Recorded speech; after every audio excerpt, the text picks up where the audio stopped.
আসসালামু আলাইকুম। সব আছেন ওয়ালা? আলহামদুলিল্লাহ আমিও আছি ওয়ালা। আপনাদের দোয়ায় ও আল্লাহ তাআলার রহমতে। আসলে পৃথিবীতে সবচেয়ে চলা কঠিন হলো গিয়ে একমাত্র মধ্যবিত্ত মানুষের।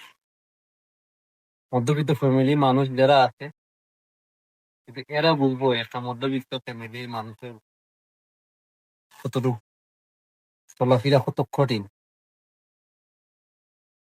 আসলে আমার উদ্দেশ্যটা কি তা আপনারা জানেননি। কাজ করাটা পালা। আসলে আমার চ্যালেঞ্জ যেটা আছে আপনারা সাপোর্ট করতে হয়। ছোট ভাইটারে আপনারা যদি তুলতায় ওটাও আমার আশা আপনারা আপনারা যাতে দোয়া চাই ওঠাও তো ভালো থাকার সাথে ভিডিও দেখার লাগি আপনারা মূল্যবান সময় নষ্ট করিয়া ছোট ভাইটার আসলে সামান্য কথা ভিডিও দেখার লাগে আপনার অসংখ্য ধন্যবাদ জানাই। ভালো থাকবেন সব।